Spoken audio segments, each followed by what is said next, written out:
Trying to. Oh, there we are. Hello, welcome to Psychic Coffee Shop. I'm Aeson Knight, and of course, with me tonight is Techy Joe. How are you, darlings? I'm doing great. How are you this evening? Exhausted. You're not even trying for evil at this point. Your evil is exhausted. Yeah, my evil has exhausted itself. I hear it. Been a week, and we Yeah, are in Tuesday. yes. And even in our pre-show, I think I missed telling you to turn on your light. It's already on. Wow. Alexa, Command Center 1. Okay.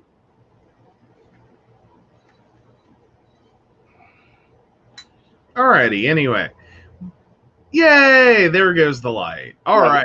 There we go. That's the desk lamp. Yeah. Yeah. No. It's just one of those things. I like to get you there. No. Because it was looking a little dark. I've got my light going, so I remembered this week. Good. Yeah. Hi, Brenda. How you doing? Oh yeah, comments. Those are helpful. Hi, Brenda. Oh gosh. So yeah, we've been running a little hard recently. Yeah, well, I don't know. We've been treadmilling it, guys. We really have since like Sunday.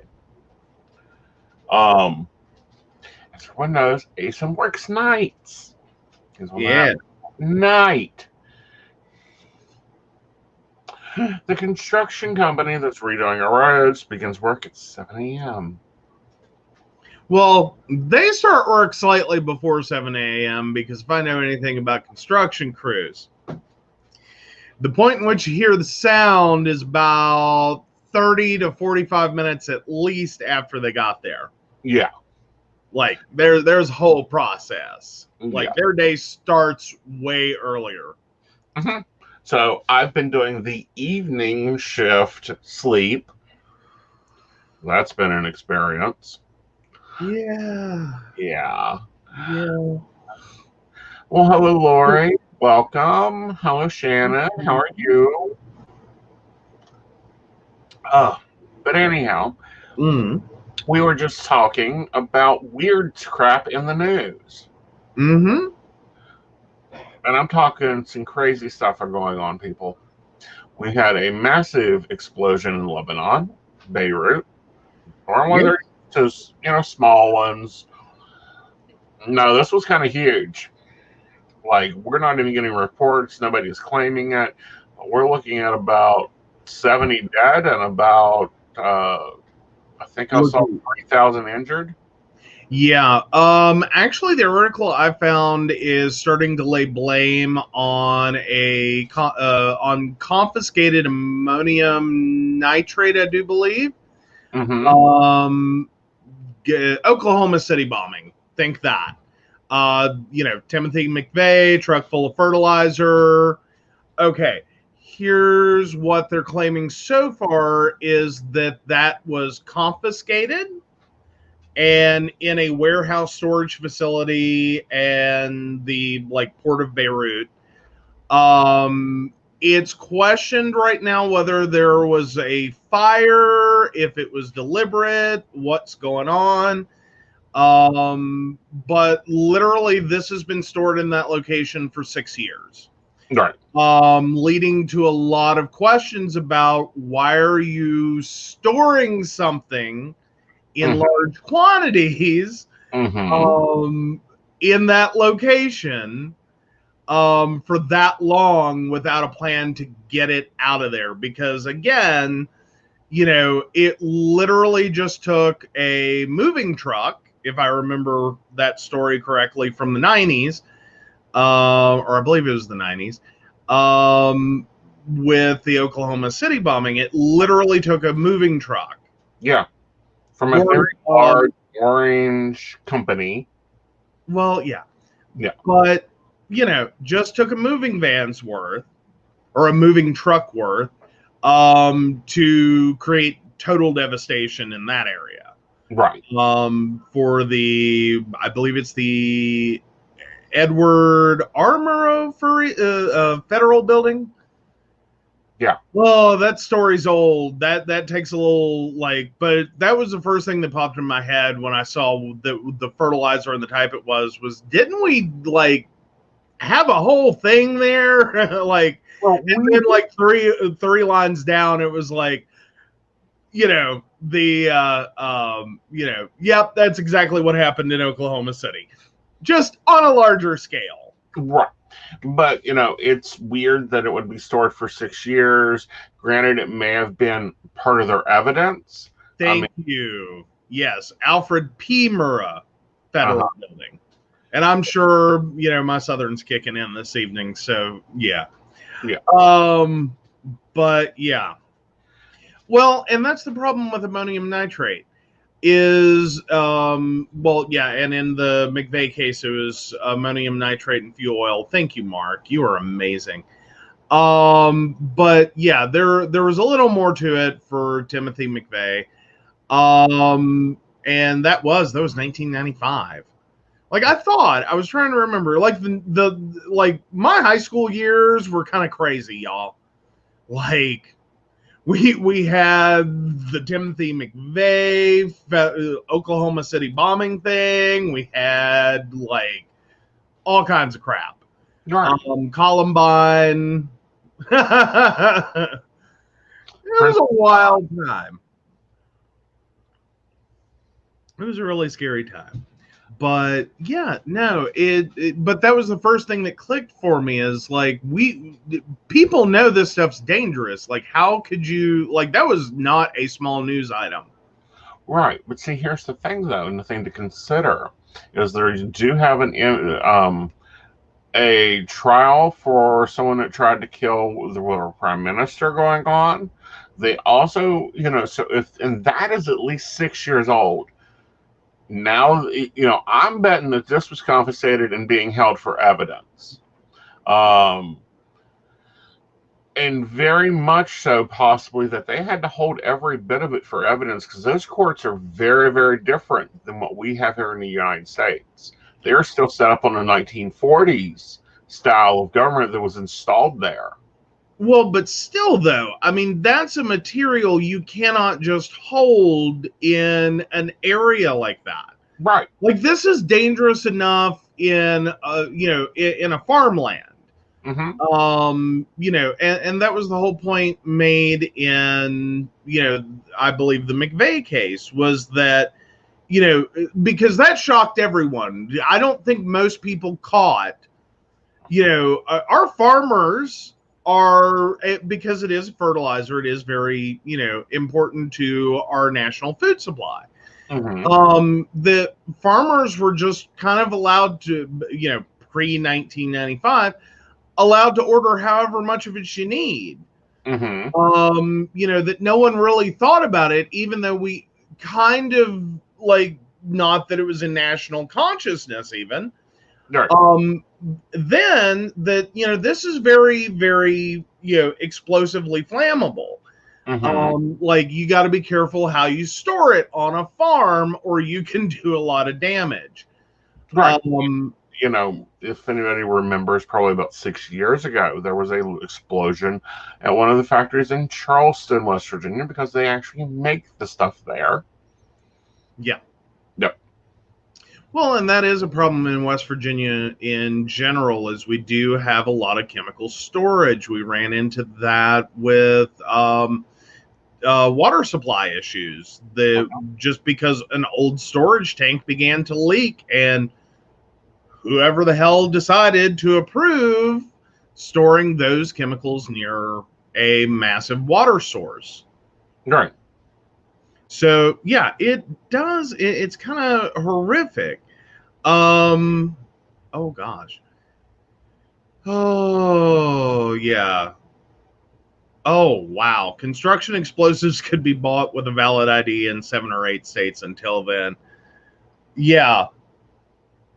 Well, yeah, and or valid looking ID. Do what now? Or valid looking ID. Like they are calling the DMV and going, blah, blah, blah, blah, blah. Is this a real ID? Yeah, basically. If anyone actually, like, again, that was also a time period where it's like sort of in that family of no one had actually really done this before. Mm-hmm. And if you're looking at like the, you know, up until probably 9/11, Mm-hmm. there were a lot of things you could just buy. Right. And even after that, there were still other things that you could just buy. Right. That, you know, we really relax in identification on a lot of levels. Mm-hmm. You know, quite frankly, in the 90s, you know, teenagers buying cigarettes, it was like, whatever. Right. You know, teenagers, at least high school age, buying alcohol, whatever. Mm-hmm. You know, a lot of retailers weren't really down with it. There was a lot of lax enforcement of IDing requirements. Now we've kind of gone the other way, and we're seeing ID required for the purchase of a lot of things. Right. Some of which is just like, what? Mm-hmm. Are you what? Like, why am I getting ID'd for this? Why do you care? Mm-hmm. You know, and sometimes I'm like, maybe I don't want to know. Right. Maybe I don't want to know. Maybe I don't want to know the potential devastation of like something that it used correctly, Mm-hmm. like a fertilizer, Mm-hmm. is fairly harmless, Right. but used the wrong way is suddenly heavily deadly. Yeah, spray paint. Oh my god, I can't even imagine what Mark goes through. Because, you know, there's a lot of issues with buying spray paint and being underage. They're really trying to prevent graffiti. They're also trying to prevent huffing. True. I mean, come on. You see what we go through when we go to buy air cans. Oh yeah. Yep. So sinus meds, good God, once upon a time. Mm-hmm. Like again, no one cared. And cough syrup as well. You know, it wasn't until, you know, that whole fiasco thing Mm-hmm. of, you know, people getting high on cough syrup that Mm-hmm. we had an issue. Like, Right. it's friggin' cough syrup. What's your problem, man? Right. And you know what's insane is just having to go through this stuff and deal with it. But you know, we've got other weird news popping up. Mm-hmm. I.e., we had mystery seeds popping up, and even I got some. Joe, evidence one. Oh yes, sorry, getting there. Yeah. So we got seeds. Little. Let me see if I can get. Like, we have them double bagged. There we go. Let me get one turned around. So little teeny tiny guys, like trying to get a good angle on the light.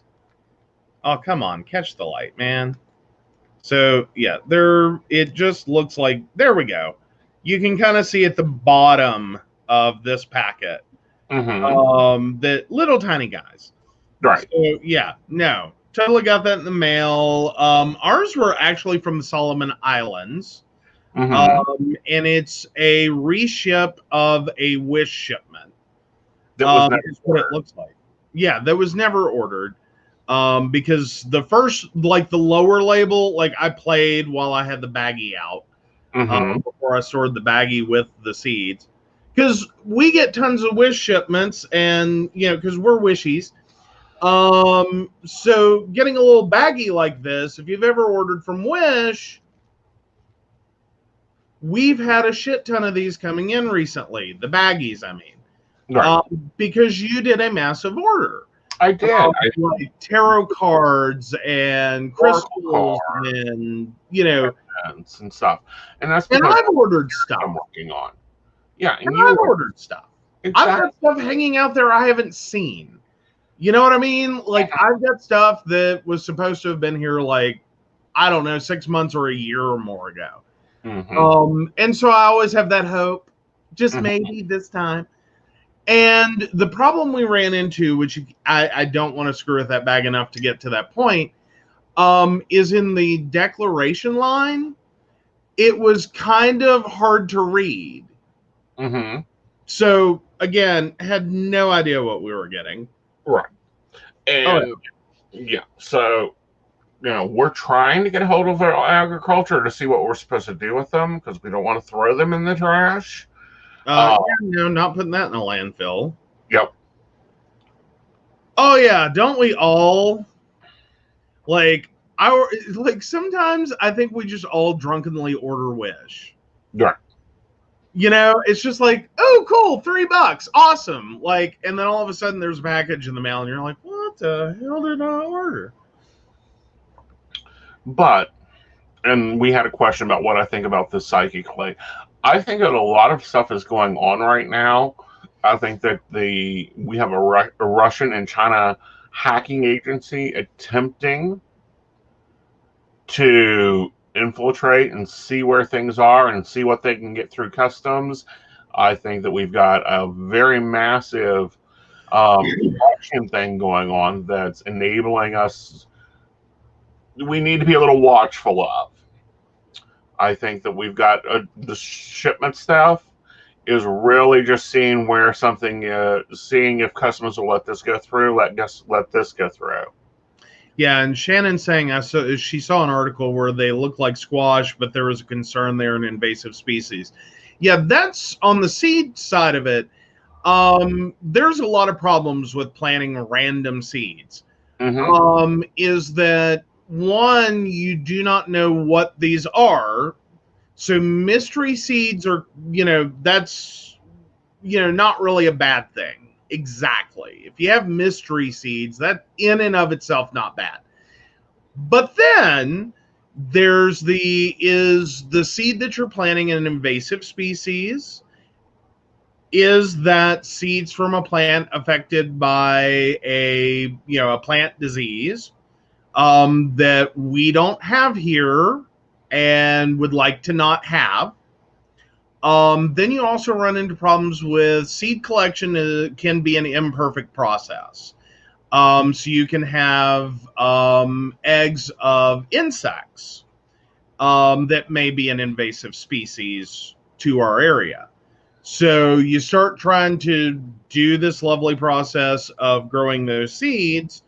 You may inadvertently be releasing something horrible into your own backyard. And because, kudzu was a wonderful thing many decades ago. Mm-hmm. And like my father remembered planning it. It took the construction industry by storm. They were using it to shore up embankments everywhere because it's great at that. It will totally network in and mesh in to like a loose embankment and kind of hold that in place. It was great for construction. Mm-hmm. It grew faster and more reliably than grass seed, and it was low cost. Mm-hmm.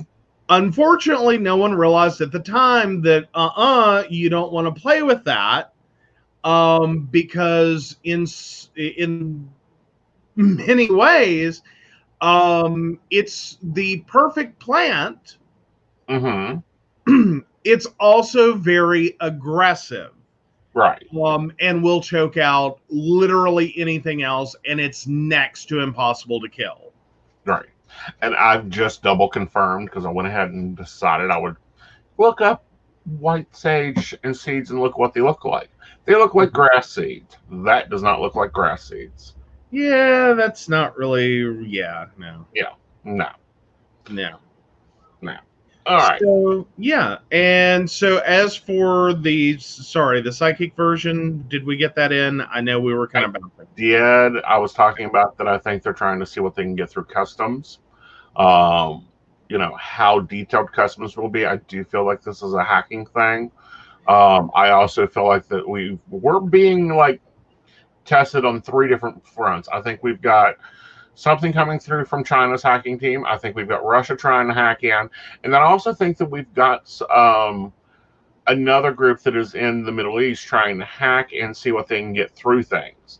Now once the seeds made news, now they're starting to send out socks and masks that have been quickly treated. Well, which is a brief item I saw today, and not a one that we've researched heavily. That and these items are claimed to be soaked in a chemical that will cause chemical burns. That part I'm a little new. Right. I don't know. But as for like if you're getting random things in the mail, that's where we have a problem, especially with Wish being so prolific over the last few years. And the massive delay that shipping can be, and the sometimes, oh, we lost your package, and then oops, here it is. It does become a thing. Yeah, like our seeds were a little different. Yeah. Yeah, like a lot of them are like very large or larger seeds that are more in the like pumpkin seed, squash seed kind of size range. But I've also seen articles linking to photos of even different seeds. Yeah. Something that's less flat, more more like a so to speak, a round, like a thicker seed that is, just as thick as it is wide. Kind of a little bit all over the place. Right. Read MG's question. Hi, Aeson and Joe. You guys had a show regarding saving money in the deep freeze. Do you guys see cash coins going away with the change shortage we have? No. Here's why. I think the change shortage is an effect of the pandemic, and it's what it's been touted as. I do not think that we will go cash free into electronic systems for at least 20 years. Two reasons for that. We have an elderly government, very elderly. They are not going to go for that. They don't even understand what Bitcoin is. The other thing is, I don't think that people are ready for it. True. Also, there's a lot of issues with that, with small businesses and with basically how much commerce is still worked in cash. Right. Because if you're looking at the auction circuits, like for cars, for a number of big ticket items, sometimes in restaurant supply, in just person to person transactions, we like our cash. Yeah. And some of that's legitimate. You don't want to take a check necessarily and get screwed. So, in God we trust, all others pay cash, starts to apply. It's a trust issue. But you also have the reduced costs that come with cash. Right. And the reduced, the ability to kind of move that money around. Now, you also have nefarious sides of cash, which is sort of where we get to with asset forfeiture, for instance, or its intent. I know we can have a whole show about asset forfeiture. So before even anyone kicks in with that, yeah, I know. But the idea behind asset forfeiture was that cash can allow illegal transactions to occur in addition to misreporting transactions. Right. Like for instance, if you sell a car for $500, was it actually, and it's in cash, how do you prove it? Was it 500? Was it a 5,000? What was it? You can get into a little bit of gray area. Right. Now, I'm currently not trusting any large bank. Point blank, not trusting them. We have too much of a rocky end market to look at that. Not dealing with them as much as possible because there's something there. We saw this in 2009, and it's looking worse than it did then. Mhm. Well, and then, but this can, and I understand people's concerns, especially on the heels of India, which actually ran into a massive shortage on cash. Right. But now, when you look at their society, what ended up happening is after the initial like panic, because theirs is a or was a commerce situation that very strongly relied on cash, Right. because there were a lot of very small vendors. Right. You know, it's a society with a lot less major corporations in terms of every aspect of your daily life. So cash was more predominant. When you look at that society, and what happened is very quickly, cell phones became more ubiquitous, cell phone networks expanded, the accessibility of apps became widespread. A lot of vendors adapted and survived, and moved away from cash quickly. Right. But no, I don't think the U.S. can deal with it. I know most of the world cannot deal with it. And here's another major problem. U.S. money is a universal money. Well, it is considered one of the strongest currencies. Right. So it does tend to be a base for standardization. We don't typically have major swings in the value of the dollar. It's a stable currency. It's not in a situation typically in which we could have, like if you're moving from one currency to another, typically the US dollar as well as the British pound are considered like very stable currencies. Right. Even the Canadian dollar to an extent. Right. But in the world market, you have two entities that are in two different currency systems. They will use the American dollar. Yeah, because it does. Yeah, it does make it easier to avoid like sudden swings between two global currencies, especially ones that may be a little more volatile. Right. But that also gets into the scenario, though, that. And he pauses. Let's see if he comes back. That's quite funny of a picture. There we go. I think we're back up. Welcome back. Yeah. Gotta love 2020, don't you? So to back up just a hair, it does lead to concern and consideration as to how much the U.S. Plays a role in the volatility of foreign currencies with our foreign currency investments. Especially at times like now, in which a lot of people are looking for safe investments. Especially, well, it's a pandemic. You start to question, everyone's abilities. Plus, we look at other countries in which I believe the lira, wasn't it, just destabilized a bit? A lot of currencies are destabilizing. A lot of African currencies are destabilizing. Yeah. And with that, and a lot of smaller countries just use the American dollar. Yeah. Like, that's just their currency. Well, or at least in terms of, business and finance, just because it's more predictable. Like, you wouldn't carry it in your wallet, but it is how you talk. Well, true. Okay. In Africa, some of the smaller countries do not have their own currency. Their currency is the American dollar. And that's been a major and that's why we get like terrorist lists of people that they're taking assets from.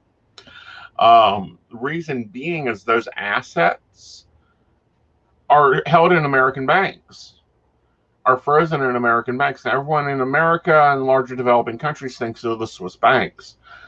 That's because they're neutral on all things. They've been neutral for centuries now. But you go into Africa, you can take your $20 in America, and it's going to be $20 there. It's the same $20 bill.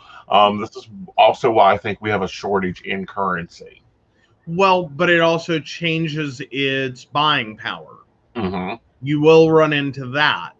And that's sometimes a large part of the US dollar in and of itself, is how it plays against other economies as well. Mm-hmm. That, $20 in the US buys you dinner. Reasonably. You can buy dinner and dessert. Mm-hmm. Have a nice dinner, really.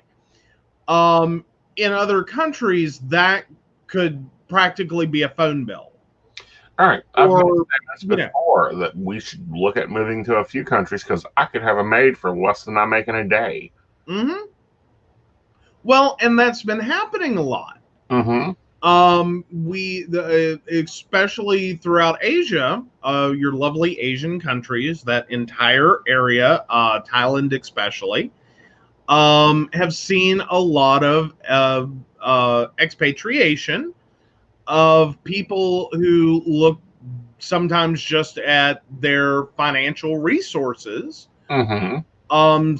often as part of their retirement, and realize that while what they have in the US, and especially looking down the road, not a really big, nest egg.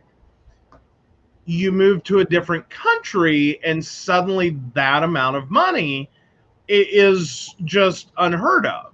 Mm-hmm. In terms of its buying power and how much more you can get, how much more bang for your buck you can get, because it represents a small fortune. All right. Compared to what you would make in that country, like its conversion rate and what it represents in that country is massive. Mm-hmm. So, yes. And then I think, oh, hello, I am that I am. All right, that's an interesting take. 2020 is a good year. For growth. I don't know where you are or what you're doing. But Yeah. if 2020 is a great year for you, then 2020, wow. Yeah. Now we're starting to see some things that I haven't seen since the 50s. Taking a mobile take on it. Okay. Being a president trying to executive order banning an app, which, by the way, the executive order would, end in January. Being TikTok. And he freezes again. Yeah. Hello. I think we're back. Yes, you're back. Sorry. Don't know what's going on. I don't know either, honey. All right. But, I think this is bullcrap. It's a freaking social media thing that they're trying to control. Their whole thing is it's owned by a Chinese company. Half the United States is owned by a Chinese company. If they call their mortgages in, the U.S. government is in trouble. Well, and then you have and I've made this point before, and it's hard to sometimes to get people to totally follow what I'm going through. The app itself is only doing things that it's capable of doing. Mm-hmm. Like, that's the thing you got to realize. This isn't just TikTok's ability. Like, they did not suddenly create an app that is doing something that was unthinkable. No, it's totally normal. Mm-hmm. Like, your whatever game can do the exact same things. Mm-hmm. And that's actually been a contention.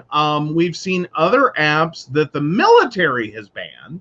Mm-hmm. And in terms of like fitness trackers, Mm-hmm. because they point blank were gathering location data, which is a normal thing for a fitness app.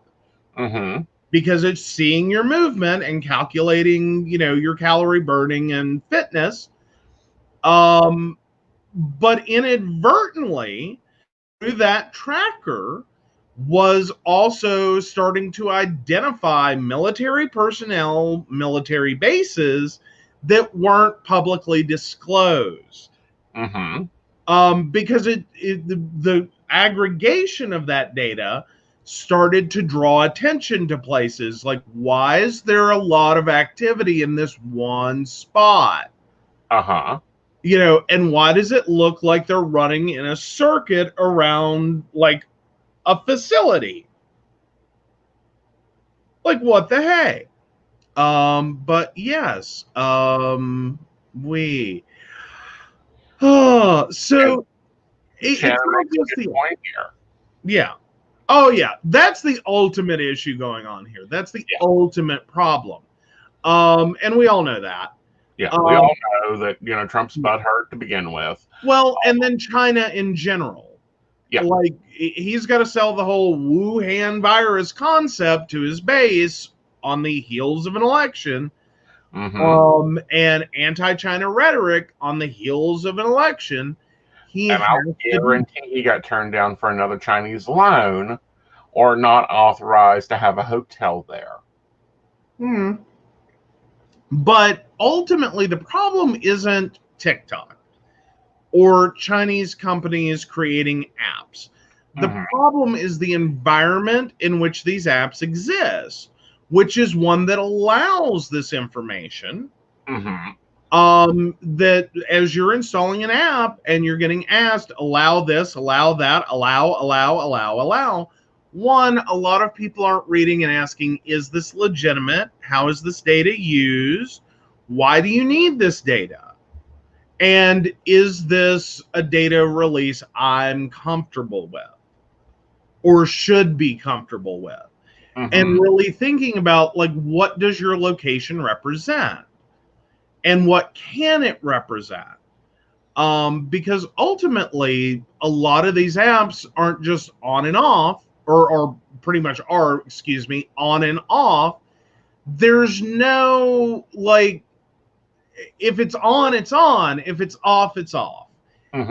There's no middle ground of control there. And that's the bigger concern, is that in a lot of ways, we're not really, we're going after a company when the reality is, for me, if you're going to start making this about location sharing on devices owned by, say, military or,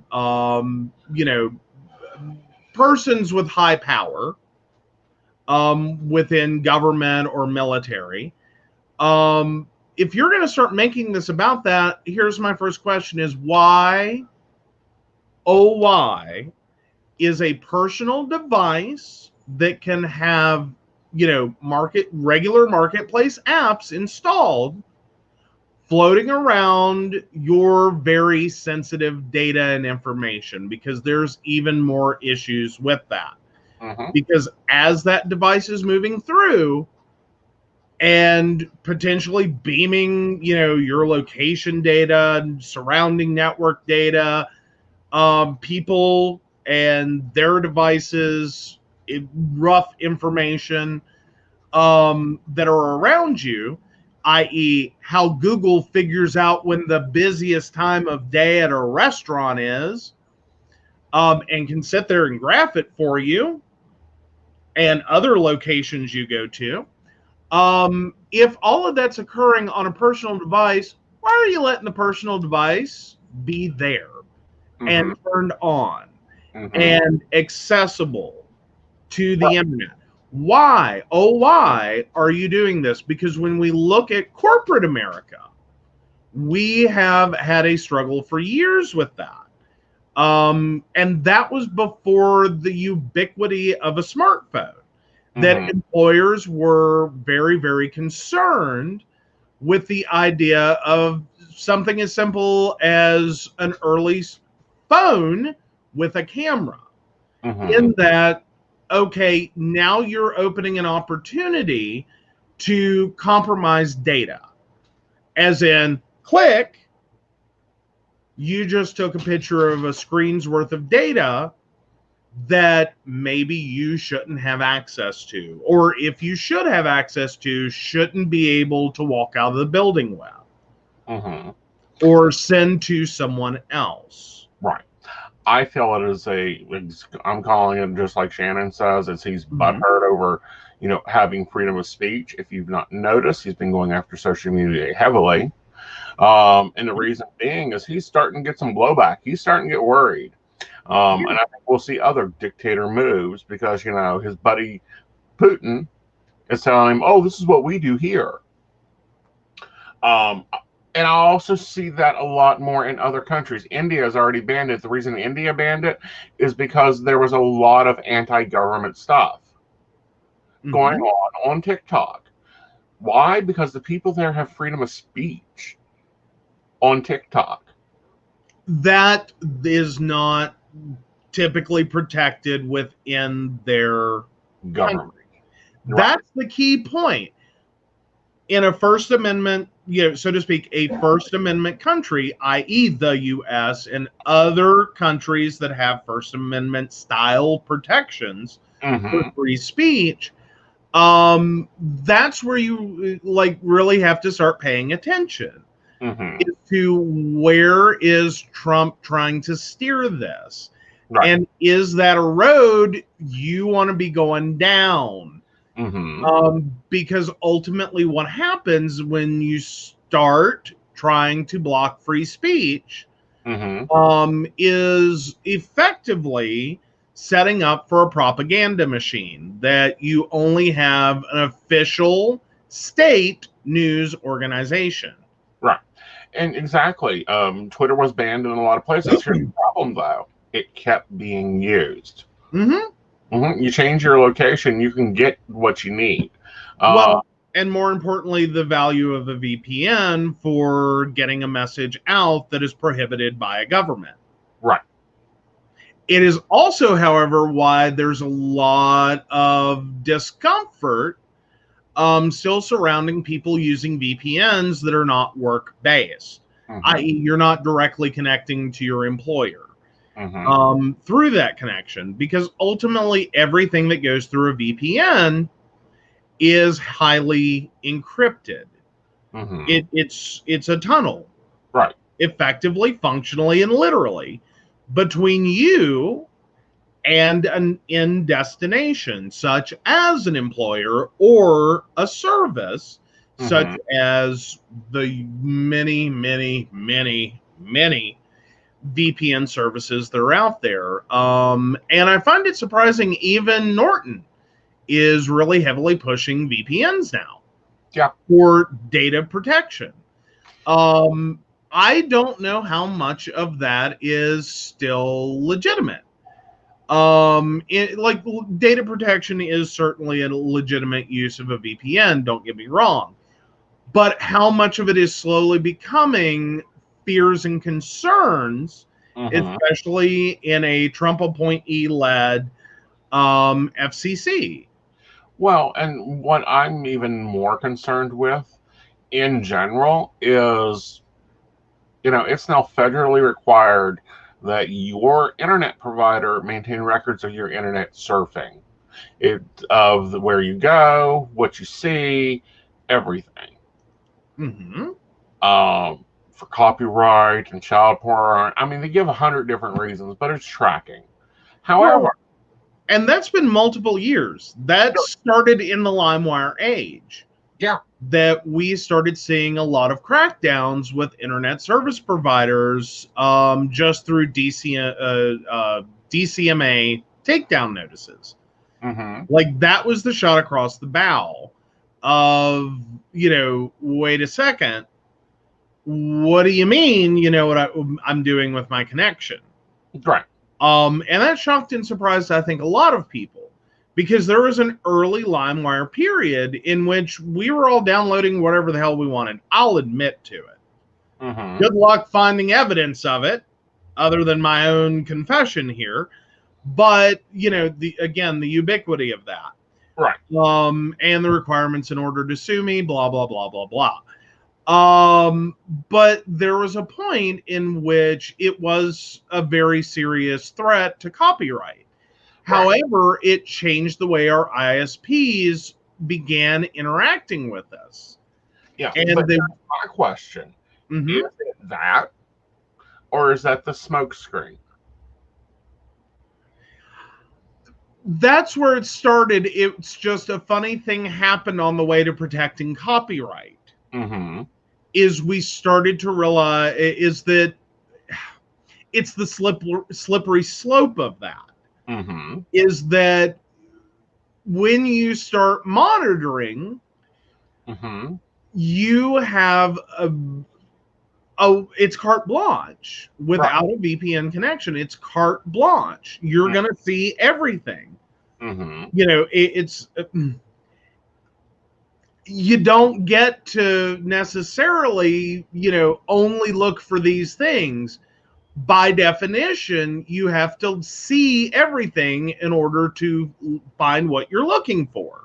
Mm-hmm. So that data starts to become more and more valuable. Mm-hmm. And it starts to be being more and more used. It's like the more I see news articles or the more I see crap, the more my Facebook feed and my Google feed and my YouTube ads fill up Mm-hmm. with other crap. Here's an example. Mm-hmm. With one of the network I'm currently working for most of the time. I'm researching and using and sharing ads for and everything else. Every one of their competitors fill my YouTube feed up with ads for another network. Mm-hmm. Well, but it's also surprising how much data we give away. Right. Ultimately, if you're not using an incognito search, if you're on a Windows machine, if you are connected directly to your ISP, you are giving away a lot of data, Mm-hmm. a ton of data. Right. In terms of cookies on your computer, advertising ID inside of Windows, if you have not turned that off, please go turn that off. If I set up your machine, I'd turn that off. But you start becoming a unique person Mm-hmm. that is, in many cases, very identifiable, Mm-hmm. despite their claims that, we're only using data in aggregate. Well, no, you're not. With, discarded direct user information, we're assigning everyone a unique identifier. Mm-hmm. Therein lies a problem. Much of the time, the sheer volume of data will Mm-hmm. start to very, very clearly narrow down who, what, where, when, why, and how. Right. To the point that you can identify a not only a person, Mm-hmm. but even through that data, you may start to see things that other people aren't realizing about themselves, Mm-hmm. such as the Target situation, Mm-hmm. in which Target effectively outed a teen for being pregnant to her father, Mm-hmm. if I remember that situation correctly. It started sending all these ads, or literal physical mailers, to someone they thought was pregnant. Mm-hmm. And her dad's like, what the fuck? Mm-hmm. And turns out the teen's pregnant. Mm-hmm. Oops. Mm-hmm. Cat's out of the bag. Right. But that's the level of detail we start seeing. Correct. And we're seeing in other countries where they're using contact tracing on your cell phone. Like if you're somewhere close and someone is also close, they're able to send a text message to ID 333. You were at Bob Evans yesterday. It was infected by somebody. You need to get tested. Mm-hmm. So instead of attacking this stuff, we need to start using it. We need to start using it for ourselves, for our protection, Well, but herein lies the problem, is it does have very protection enriched features and abilities. Mm-hmm. Ultimately, though, and what's happening in a lot of cellular cases is your phone is always triangulating.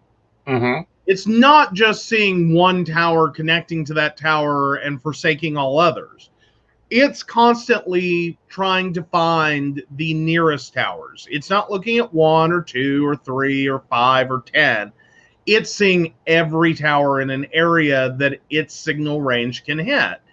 Now, the ultimate issue is that becomes a triangulation and can get you fairly close on a location just in and of itself.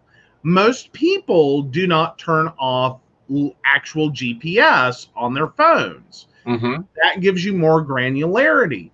Even if you turn off GPS, Mm-hmm. Google, if you're, and I believe iOS as well for Apple users, for iPhone users, is also constantly monitoring what wireless networks you are near. Mm-hmm. Plus, you have Bluetooth. If you have Bluetooth enabled, constantly running on your phone, it is constantly looking out and seeing, are there other devices near me? Mm-hmm. So, with that, you start getting a lot of data and information. Mm-hmm. And going back through those providers about location and activities going on in a location and things people are, people that are in a location, Mm-hmm. that can start to form connection Mm-hmm.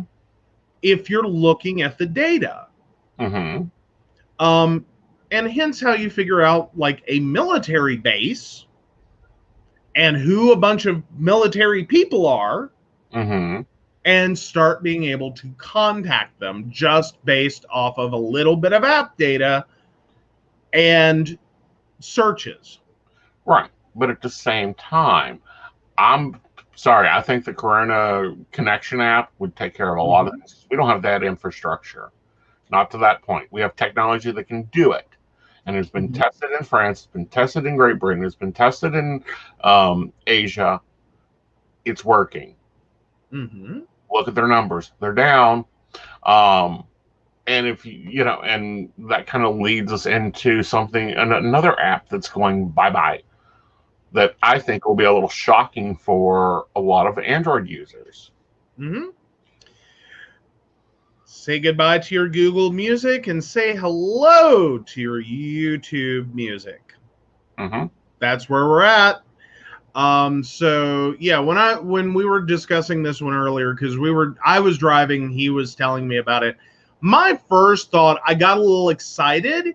I thought what might have finally happened at first was that perhaps Google is giving something up in their fight to get Amazon and Samsung, especially, to get Samsung to give up its app stores, its third-party app stores.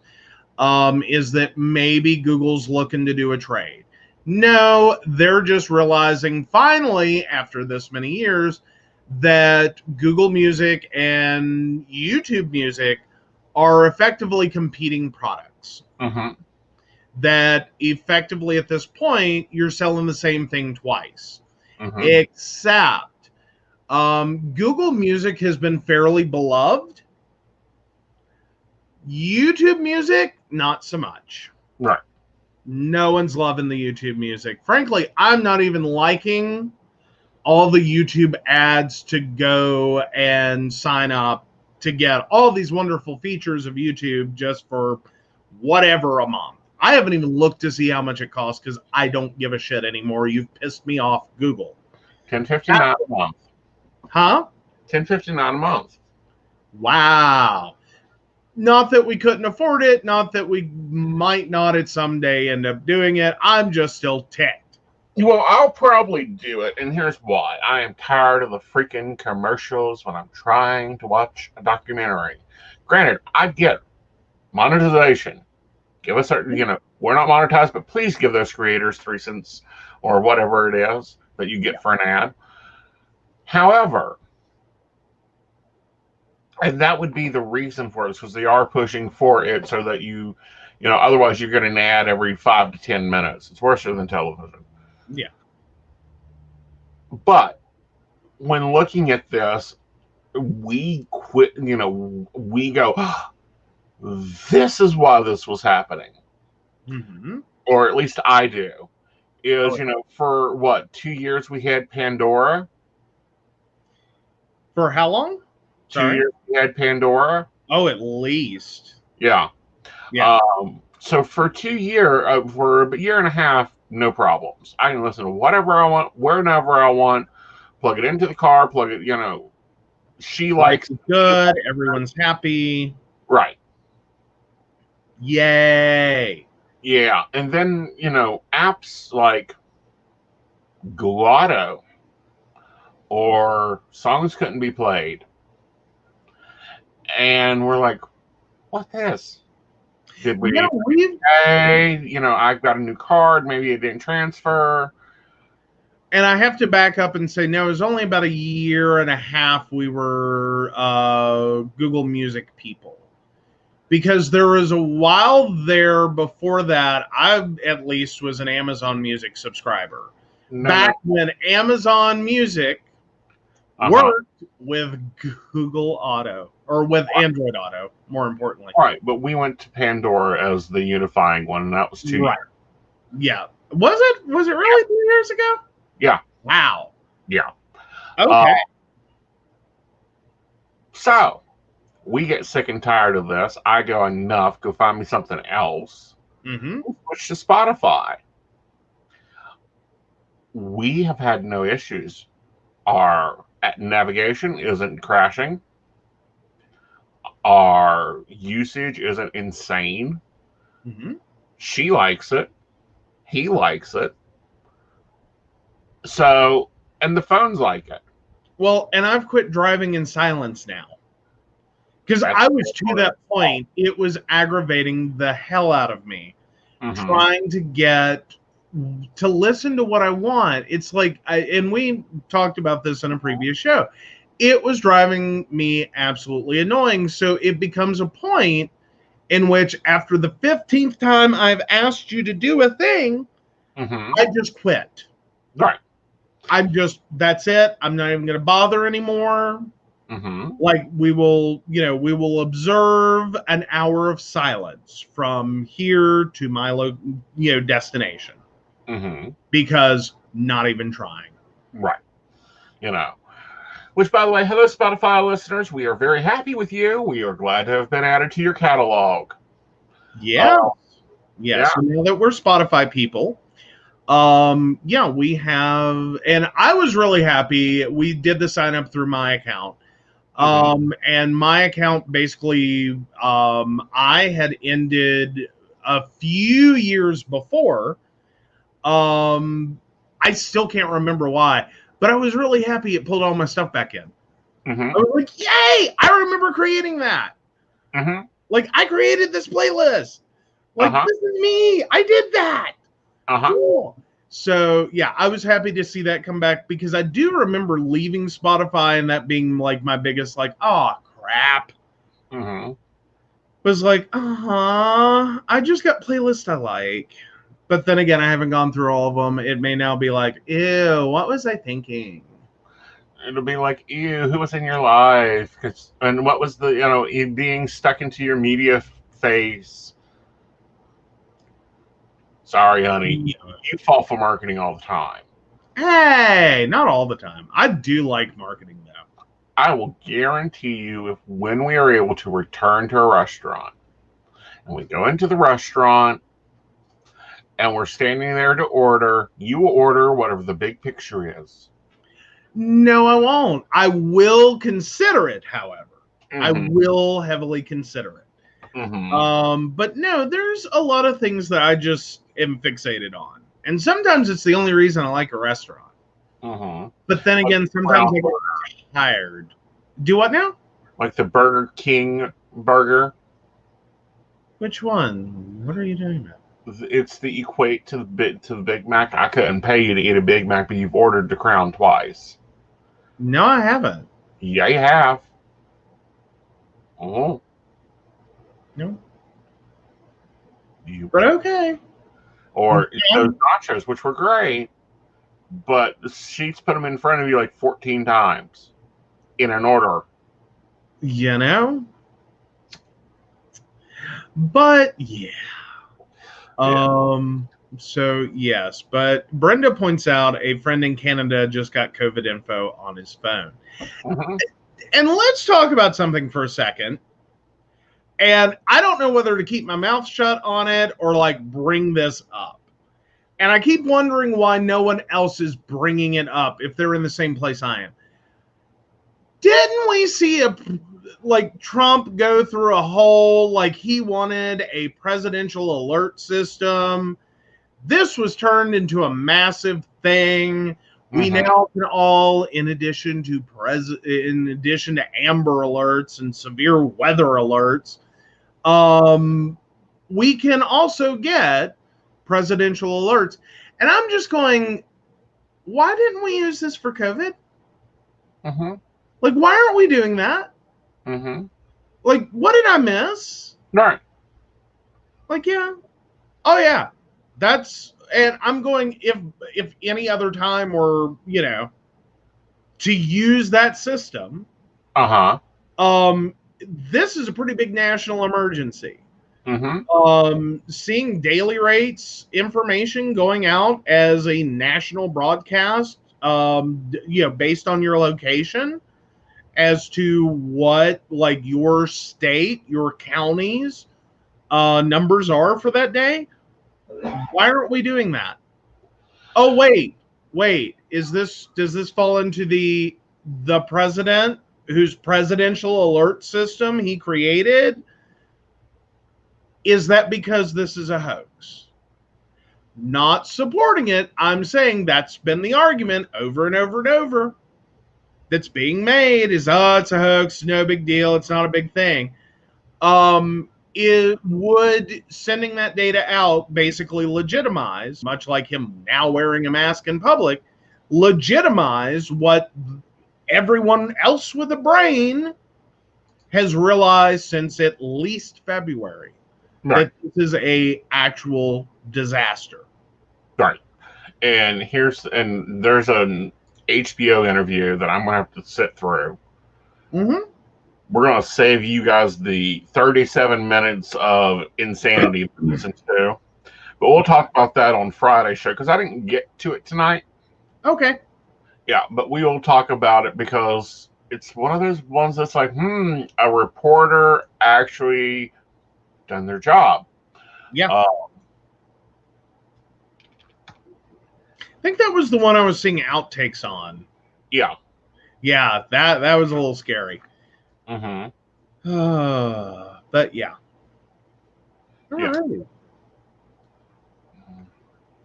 And again, guys, if you're not reading the bottom of the screen, we are taking questions. Yeah. It is Psychic Coffee Shop. Well, we do that now on both shows. Well, I know, but it's been really quiet for a Psychic Coffee Shop. Like, we were getting more on Friday. Come on, guys. Where y'all at? We're late. And we'll get it on Friday. I'm sorry, guys, you didn't get coffee chat with me. Hopefully, sometime this week you'll be able to do that. Our house is sounded like a war zone from 7 to 5. So I'm not going to bring you guys into the war zone because believe me, I've already debated on bunkering the house. I think we've also debated on like maybe we just need to take a 2-week quarantine in a cheap motel like 20 miles away or whatever the minimum from home is in order to get a hotel room. Right. I'm about there. Yeah, if they keep this up, we may relocate because there are some lovely cabins up north, up in Brenda's area that I've been looking at for a Aeson. We could possibly go up there for a month. Yeah, because this has been a lot. Yes. Between having a road closed, apparently we found out today the water company did not do anything to prepare for this project, so they are having to call them house by house. Right. To come out and do what they should have already done, which was recess to lower the water lines. So that as they're putting in a storms drainage system, that this has the water lines have to be below it. Mm-hmm. Yeah. So yeah, our entire world sounds like the middle of a construction site. Like there's no stopping it. Right. Basically 7 to 7, 12 hours a day. Mm-hmm. It's been crazy. Right. But we're here, we're surviving. We haven't killed anyone yet. They haven't killed us. It's come close though. Eh. Very close. Hey, MG has a question. Awesome. Go for it. All right. So date of birth 2/20/82. Oh, hey, Mika. MG, got it now. I've been making mistakes at work. Will I get better or will I get fired? Mm-hmm. You know, without even being psychic, and before he gets to his answer, which is, you know, the one you actually want, I will say, though, that's something I've run into in talking to a lot of people right now. Like, a lot of people, the stress is getting to them. Mm-hmm. And mistakes are happening, job duties are unclear, like sometimes your job just doesn't translate to work from home. Well, I don't think it's that, but you go for you and then I'll go. Sorry, just saying. So a lot of people are kind of in the same boat. Mm-hmm. Like they're making mistakes at work, they're getting very frustrated with work, they're, you know, really starting to challenge their situation. All right. So here's what we got. We're going to do the 4-card thing. You know, we have you, you know, getting stressed out. When we look at the combination of the moon and the Knight of Wands, you got a lot of unsuredness, a lot of fear going on here. You got a lot of stress that is affecting your memory. It's affecting your time. It's affecting your abilities. So that causes worry with the Nine of Swords here. You're stressing, you're staying up late, too late. You're not getting enough rest, which creates brain fog. Do you get fired? 3 of Cups, no. You may get a promotion, but you're going to have to pull yourself out real quick of this mode. What I would suggest you doing is going to bed earlier, waking up, taking some time to list out what you got to do at work during the day.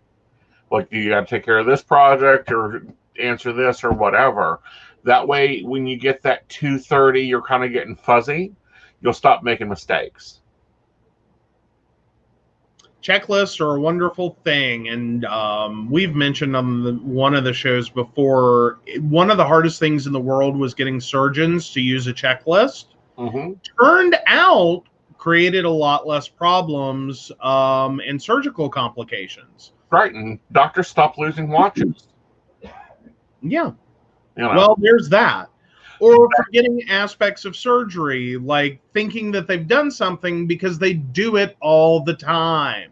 Mm-hmm. So if your job is, and just general advice, if your job is repetitive at all, habit trackers are a wonderful thing. They're amazing. I'm enjoying my workbook.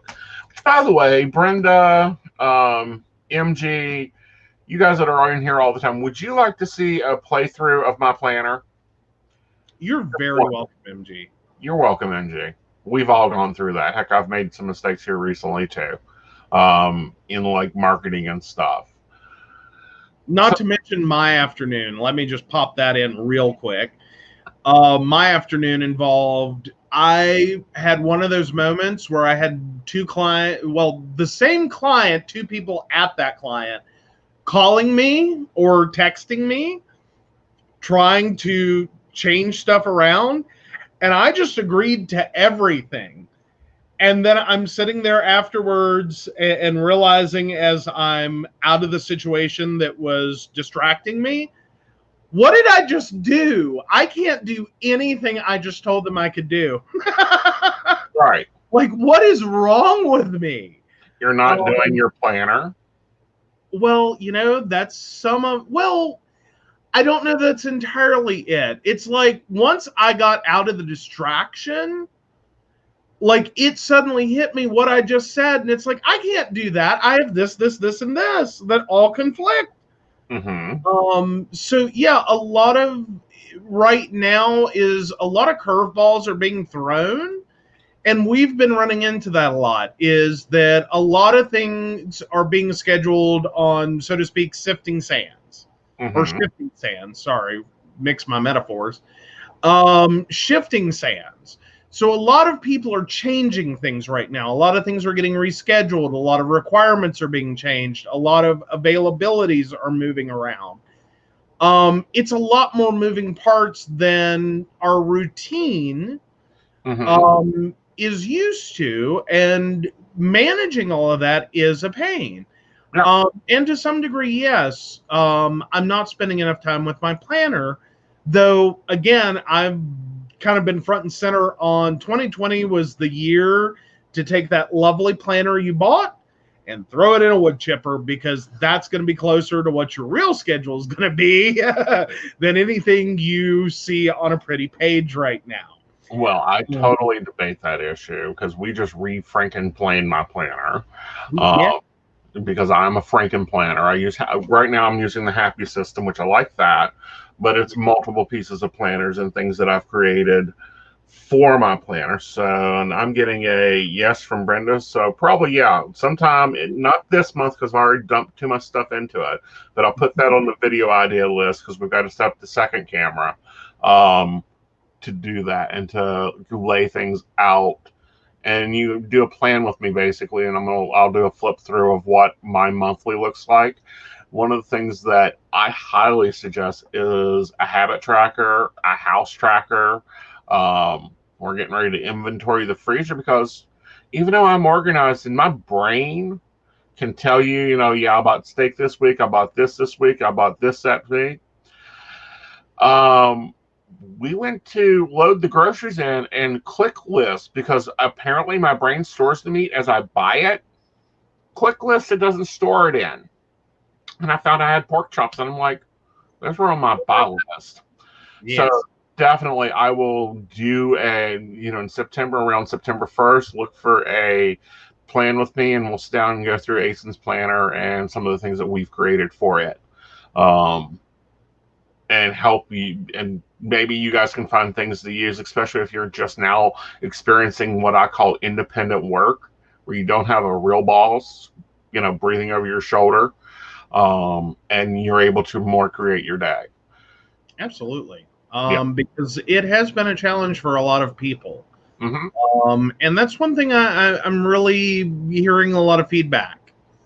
From clients, from others, from a lot of people that are kind of posting about their frustrations as well, that this is a massive change, and a lot of workplaces were never, like, they kind of had a disaster plan for like a major disaster hitting their company or hitting like their town or their county. But a lot of that planning, the bigger the disaster, which this is a worldwide pandemic, a massive disaster of this scale has really put a lot of strain on those plans and how this works and what this looks like. And I think that's going to be a big part of the post-2020 is reevaluating those disaster plans and how this looks moving forward. Right. I did, but I'm actually going to make that a coffee chat with Aeson and working with spirit guides. So, Brenda, you missed it, but don't worry, it'll be back because I want to go a little bit more in depth, and I think I may even make the whole chat about spirit guides and working with them. Yeah. But as soon as I get time, and I'm gonna have to block it better, you'll be getting Monday coffee chats. You'll also notice that our Facebook pages are currently going through a makeover. You'll get a lot more independent information there. And and because we're playing. We got time to experiment. I'm hoping by the middle of September that a lot of my classes will be online. You'll be able to take them online. And it kind of leads me into something. I don't know if we talked about this on the show or if we haven't. Some of the weird, the class prices for stuff. Oh yeah. Oh yeah. Well, we talked briefly about like the high ticket closer thing on one and I had to go look that up. I was like, what in the hell is a high ticket closer? I don't know what that means. Like that sounds like a made up job title and sort of is. Mm-hmm. It's basically a salesperson for expensive shit. Right. Such as like a $20,000 class. Mm-hmm. Take it away. Well, and I'm seeing these more, yes, I've got roughly 50,000 in my degrees, in my training, in that type of thing. Mm-hmm. However, I've probably never paid more than 3,000, and that was for a master's degree. My metaphysical master's, 75 for this, 33, 400 for this stuff. I am seeing a Reiki certification for $800. Reiki level 1 online. Guys, please do not feed into this. Well, and moreover, let's start with the Reiki Master online or Reiki Level 1 online. Mm-hmm. Like, break it down for them in case no one's catching this. Yeah, these are video classes. The instructor isn't there. This isn't like my live classes that I'm currently teaching through video. First of all. Second of all, Reiki, you can do distance Reiki. Mm-hmm. But I don't feel that you can do the Reiki activations distance-wise. Well, or learning it. Yeah. How do you teach that? Right. That's like my first like boom is like, how do you even begin to engage that? Right. Like, I don't understand. Right. Because that, like, even in talking one with you and, others who teach Reiki courses, is that, especially for that level 1, mm-hmm. that's really you've really got to be there. Right. So that you can get some one-on-one interaction. Right. To understand what's going on. And hand placements and, finding that energy spot in the body, what it feels like. There's a lot there. Granted, there's a lot of textual information that you can learn. Mm-hmm. Right. But that hands-on, no. It's a Reiki book. Yeah. It's an $800 Reiki book. Yeah. Yeah, it's this book that isn't a $800 Reiki book. I think I got this for like $20. This was my Reiki manual book. It's a practical student's workbook and essential reference material for Reiki practitioners. However, no, it's $13.50 was the book. Granted, it's old. Yeah, I've had my Reiki for a while. But I don't think you can teach that distance-wise. It's just not. Furthermore, transferring the levels, again, not possible. Yeah. Well, and to me, comparatively, if I had to put it in IT terms, it's like I'm trying my best right now.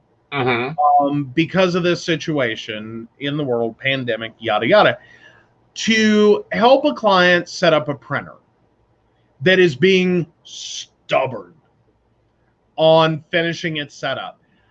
And I'm running in really hard, even as a seasoned IT professional at this point in my life, running into a really hard brick wall of, I don't know how much more I can do without touching it. Mm-hmm. That's where I'm at. I can't, there are just some things as an IT person I can't do unless I can touch it. Mm-hmm. I can't remote into a printer. Like you cannot team viewer a printer. As in, like, it's not going to pull me the screen and show me everything that's wrong. There's a number of things professionally I just cannot do remotely. Right. I cannot replace your hard drive remotely. I'm not even going to start to walk you through that. Just because I know there are a lot of caveats that go with that. Mm-hmm. Every computer's different. Every manufacturer's doing something weird and different and strange. And frankly, as much as IT solves issues with, have you tried turning it off and back on? And is it plugged in? I'm fearful. Right. Like some things I'm just not even going to try with people. Like I'm not going to guide you through a hard drive replacement. I have to touch it. Right. We can take shipments. Do I now? They can ship it to us. Yes. Or we can do, so to speak, a contactless curbside pickup. Mm-hmm. There's a lot of options here. Right. And I'm trying to implement those, and I'm already on this one client situation just about there. Right. Like, do you have a picnic table Mm-hmm. near an outlet? Mm-hmm. All right, let's pick a sunny day. And we're gonna set on, your porch in masks, and we're gonna fix this. Right. Like I will glove up, as I am currently doing with all my clients, and we'll make it happen. Right. But you see where I'm going there is there's just some things I can't do. Like there's a limit. Right. There's only so much you can do remotely. Right. But the point being is watch what you're buying. Just because it's got a name behind it. And I even came close to this, and it aggravated the heck out of me. I got invited to a launch party, and I was there, and, there was only so many of us invited, and it's turned into a sales pitch for a new university. Wow. Yeah. Well, yeah. And I think the more important part is the price on the classes for the material that it is. Like, I'm not saying that the material will not be beneficial to your business. Mm-hmm. It's just at a price level that takes some convincing. Mm-hmm. For any business owner, because we totaled that up, and that situation was gonna be over $30,000 if you took it all. Right. And that's a big ask.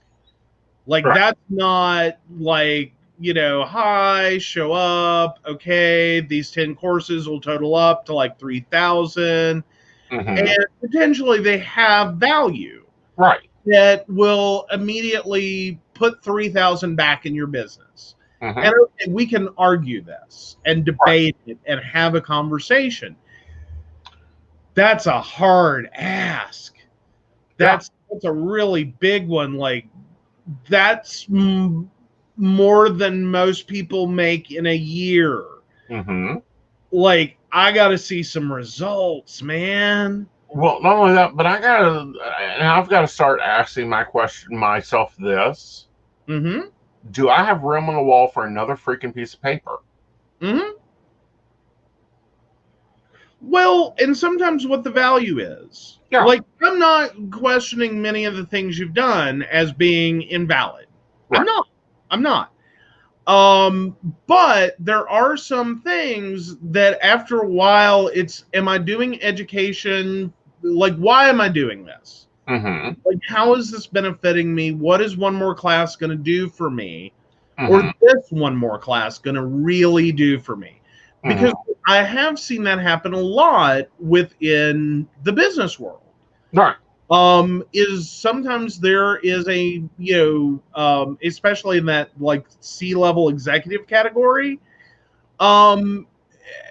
there can be this belief that you're going to go take a class and it's going to cost $10,000 or $50,000, and you're going to make millions of dollars off of that. So why would you even care? Like, this is where your high ticket closer comes in. But the reality is, there's a weird psychological phenomenon going on. Mm-hmm. When you ask people to part with that much money and you get them to, they're going to do everything in their power to justify that money. Because the hardest thing to admit to yourself is that you just spent that much money and got nothing. Mm-hmm. So you can often find, like, for instance, like property investing and property flipping and investment classes and all these things that have a lot of really positive feedback. Mm-hmm. But did it really help? Was it worth that money? Mm-hmm. Because when you actually look at it, in a lot of cases, no, it wasn't. It didn't work. Mm-hmm. It's a lot of like recanned, high hype, like high energy, Mm-hmm. recycled garbage. Right.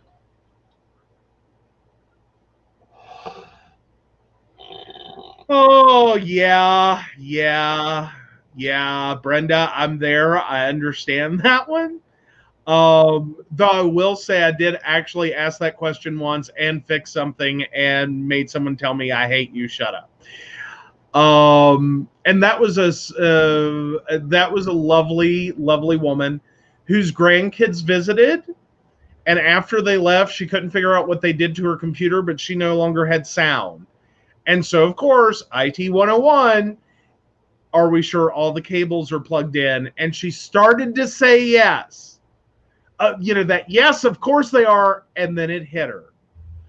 Oh, shut up. We had to unplug something from a power strip to plug something else in. She's like, shut up and go away. I hate you. I was like, please deposit $20. Let me send you an invoice should be your new frame of mind, because I think that I've got to get you I got to get you trained on that one.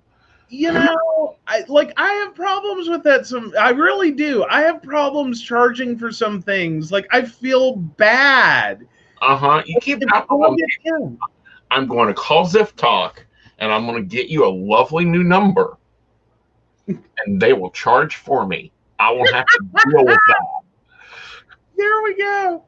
But no, I do. And that's a struggle a lot of people have, is charging for their services, because I'm going, it's simple logic, man. Like, this is what I go through if the coffee pot doesn't work. Like, okay, there's only so many things that can go wrong here. What's my first obvious options? Okay, let's try that. Yep. And then the last option needs to be, oh shit, I better go get him coffee from Sheetzer. He's going to brew me some army coffee. Yeah, no more of that. No more camp coffee. Nope. Oh. I'm not kidding, y'all. He put coffee in tea balls and tried to serve it to me. Hey, it worked. It was thick. It was good. Could have been used as espresso or paint thinner. Yeah, it was also chunky. I had to chew coffee. Not how anyone should start their morning. Never. Never should they ever. No, not a thing. Not a thing. Not a thing. But yes. Yeah. Oh, and it looks like we have a Gwen with us. I guess she's lurking. I just saw it pop in. She liked our video. Awesome. But she hasn't said hi to us, or we missed it. Are we horrible people and didn't say hi to her? Like, she's been here the whole time, like, hi. Possibly. Well, and it's good to have lurkers, and it's nice to chat when you're in the mood to chat. Mika's with me. There's a reason that army men drink coffee really strong, just get used to it. Because normally coffee's just brewed in a pot and allowed to settle. Another thing that you won't see me offer a class on until I can do it in person. Exactly. A cup of coffee as strong as espresso is wonderful.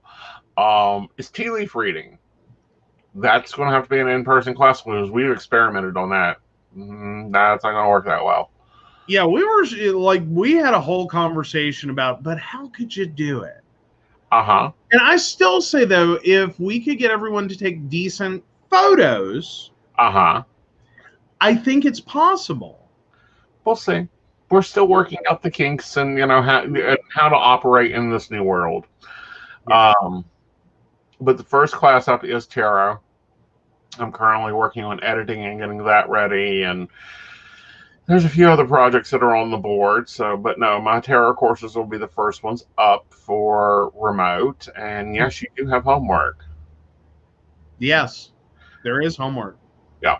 Um, yes, I will probably do tea leaf reading. I'm working on putting the class together because, again, this is something I learned that they didn't have a book for. Which was a really strange experience because recently I found out that an author that I used to take classes from uh, basically battleground tested us and then wrote a book about it. Oh, yeah, you were getting mad reading through that. Uh-huh. Oh, are you ticked? Uh-huh. Because what struck you is you were in a situation in which someone asked you a question referencing a thing, and you're sitting there going, how do you know about that? Right. Because like that stuff that isn't supposed to be public domain or isn't supposed to be out there for the public. So how do you know that? Where did you get it from? Okay, now I need to know the title, and like we're getting a book. So you're sitting there with Kindle earlier going, okay. And so you were seeing there was a bunch of stuff that, okay, now you can talk about. Yeah, because now it's public domain. Yeah. Well, it's in the public. It's no longer like oath bound, as you put it. Right. To secrecy. It is now out there. But in addition, you're finding out there's a whole nother layer you had no idea about. Yeah. Which is that you were being used basically in a case study situation. And you weren't told this is what this was. You weren't consenting to that. Right. You were thrown out there with material and, no other information. Like, this is really bad human testing. Like, or magical testing. Well, yes. Yeah. So yeah, no, I totally understand the anger and aggravation there. Like, ooh, that's really ugly. Yeah. Because potentially you're running around with material and using it and could have been doing something else entirely, could have taken a massive hit to your reputation. If these things were not working, so to speak. Sort of like if I were to go for, say, a A+ certification course, and this publisher decides that 1 out of every 1,000, we'll just give you test material. In terms of, like, we're not sure if we're going to put that out there, but we're going to give you a different copy of the book with totally different information. And I go to take this test, and I'm sitting here going, what? No, like, this is not what this isn't it. Like, I don't know what you're talking about. And then find out years later I failed that test because you gave me material to study for this or to do this. And wait a minute, where's my refund? First of all, where's my refund on that book? Because based on what I just found out. And then where's my refund on that test I failed? Right. Because that shit ain't cheap. Because the A+, if anyone's not familiar, is a computer certification. And each of those tests is, I believe, $250 a piece right now. So I would have potentially been signing up to take both Mm-hmm. $500 plus this book, plus all my time, effort, and energy Mm-hmm. to learn material. Yeah. And it's all the wrong material. Well, it's not the wrong material I was given. It was the right material. It was more so $13.75 for the book, $4,000 for to be the test monkey. Yeah. Yeah. And that's what I'm saying is that's a very expensive situation Mm-hmm. to find out that, the thing you were led to believe Mm-hmm. was, a tried, proven, true thing, Mm-hmm. to later find out that, no, we're just playing and see what's, we're throwing spaghetti at a wall, seeing if it sticks. Right. Is So, effectively what you got told, and yay, the spaghetti stuck. mm-hmm. No, we didn't But get told that to see if it sticks. We got told that this is, you cannot expose this. You can't use this. ah, Yeah. Well, now you can. wow, Yeah. wow.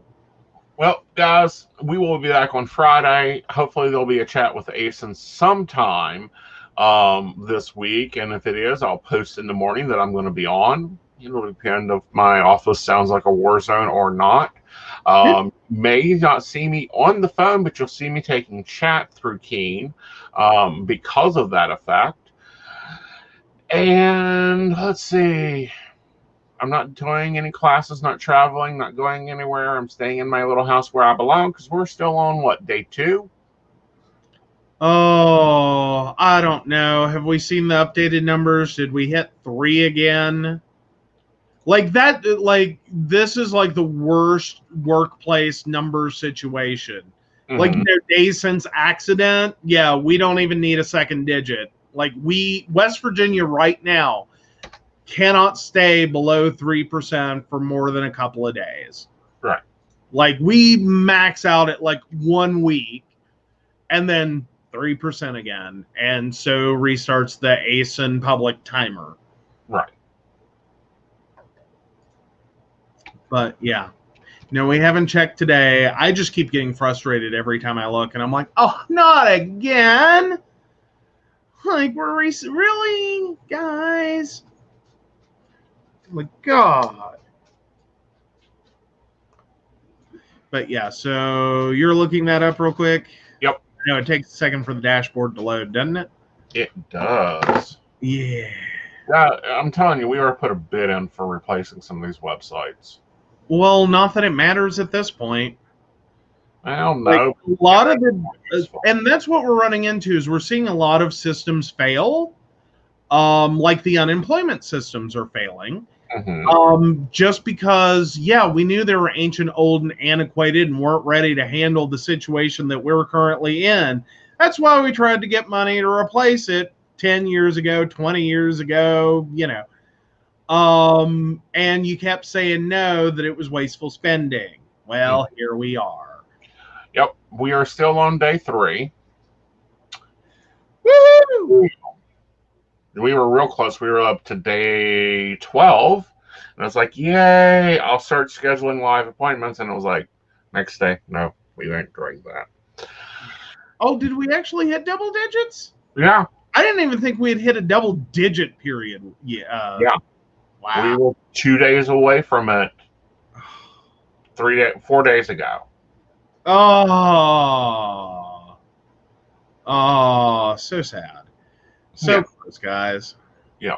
So hopefully, well, people will behave. Wear your freaking mask. Wash your hands. So that I can get back to doing. I may do just pop-up events. Well, there you go. Yeah. All right, Vanna, take it away. All right. So, of course, we always want to thank our Patreon sponsors, Beverly Walker and the Crystal Lotus Shop. And the Crystal Lotus Shop is at 89 Old Main Plaza in St. Albans, West Virginia.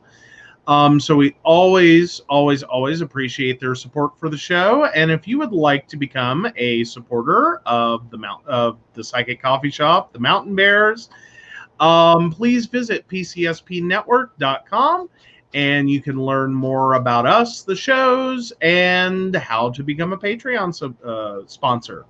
Yep. And I am taking video and phone readings, and I want to thank all of our new listeners. And check your favorite streaming services. You might be surprised. The Psychic Coffee Shop and Mountain Bears has been added to a lot of them here recently, including Google Playlists, Google, Spotify. We're over on iHeartRadio, TuneIn, and of course our base is Anchor FM. So feel free to check those out, especially if you miss a show or you want to take us along in the car. It's much better to listen to us than to be watching us while driving. Yes, and most importantly of all, a lot of older episodes are finally now available. So you will see a lot of the show's older content, not even just our older content, but a lot of the long-running show of the Psychic Coffee Shop. Yep. Way back into the past. We are going on 12 years. Yes. Yeah. So have a great night. Stay safe. Be well. Take some rest. We'll see you Friday. You'll see me sometime this week. Bye, y'all. Goodbye.